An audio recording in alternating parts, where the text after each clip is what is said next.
Nnyinimu Ssabasajja Kabaka asiimye okuwuubira abanadduka emisinde gy'amazaalibwa ge egitegekeddwa okubaawo ng'ennaku z'omwezi 29 Novemba omwaka guno mu Lubiri e Mmengo. Enteekateeka eno erangiriddwa Kamalabyonna wa Buganda Charles Peter Mayiga enkya ya leero wano ku mbuga enkulu e Bulange e Mmengo. Emisinde gy'amazaalibwa ga Kabaka gyali gya kubeerawo ng'ennaku z'omwezi 5 omwezi ogwokuna ng'egimu ku mikolo egikulemberamu amazaalibwa ge kyokka olw'omuggalo gwa ssennyiga Corona kino tekyasoboka. Oluvannyuma lw'okwekkaanya embeera oba enaasobozesa abaddusi okwetaba mu misinde mu bunabyalo egy'okujjukira amazaalibwa ga Kabaka ag'emyaka 65 Obwakabaka busazeewo okugenda mu maaso n'enteekateeka era gyakuddukibwa ng'ennaku z'omwezi 29 omwezi ogw'e11 omwaka guno. Ssabasajja Kabaka asobola okuwuubira abaddusi abatono ate nabo ne baddukira munda mu lubiri mwe banaatema amakubo ge banaayitamu ate nga bamaze n'okkeberebwa. Batutegeezezza nti abantu abalala bo banaddukira mu maka gaabwe oba omuntu okudduka obwomu. Ssabasajja yasiimye okubawuubira ennaku z'omwezi 29 omwezi ogwa Novemba 2020 mu Lubiri e Mmengo. Ssabasajja Kabaka yasiima emisinde gy'amazaalibwa ge okumala emyaka 3 gitambulire ku mulamu ogw'okulwanyisa mukenenya nga mu byonna abasajja be bawomye omutwe mu kaweefube ono. Katikkiro agamba nti ekiseera kino eky'omuggalo gwa ssennyiga Corona kiviiriddeko okusaasaana kw'akawuka ka mukenenya okweyongera. Twagala okweyambisa emisinde gy'amazaalibwa ga Ssaabasajja okubajjukiza nti siriimu ne mu mbeera ya COVID-19 akwatiramu ate akwatiramu nnyo kubanga abantu bangi bali gye babeera tebavaawo, abatambula badda mangu eka. Bwe baddeeko akawungeezi ng'alengera akawala kagenda ku luzzi n'obuwala obulala bwe batuma okugenda okutunda obukookolo ng'akasiiga siriimu. Twagala ensi ewone ssennyiga Corona ate ereme kukwatibwa siriimu.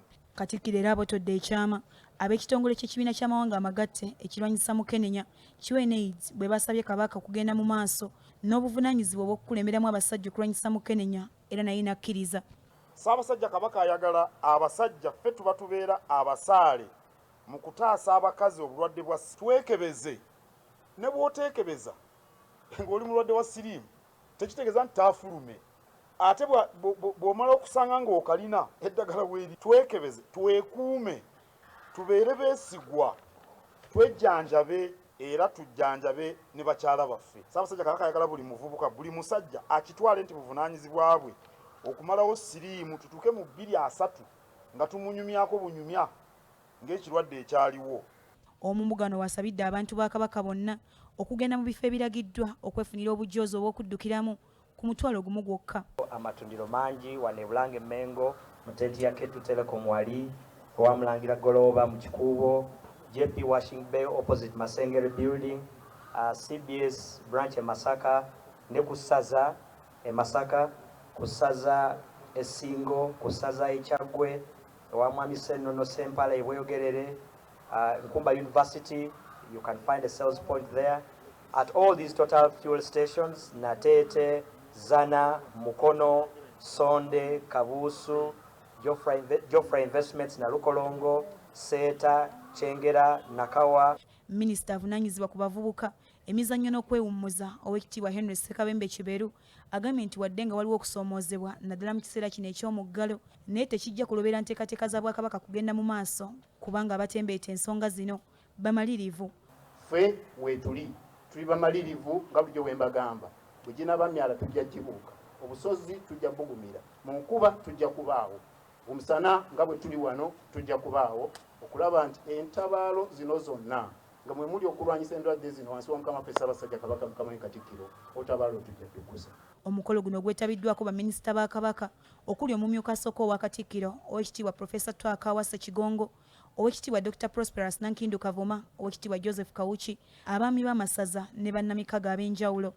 Era tuli open okulaba wawali opportunities endala for partnership ne Buganda Kingdom. We are happy to be part of them. So Omwami Ronald when opportunities endala wolanga so kwegatta ne tukuza Obuganda. Enkolagana yaffe ne Buganda eringa obufumbo obuyindi wogenda mu bufumbo teri divorce.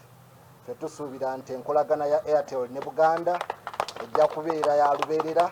Fatuma Nakiwala Kivumbi, BBS Telefayina, Gambuuze mu ddiiro lyo.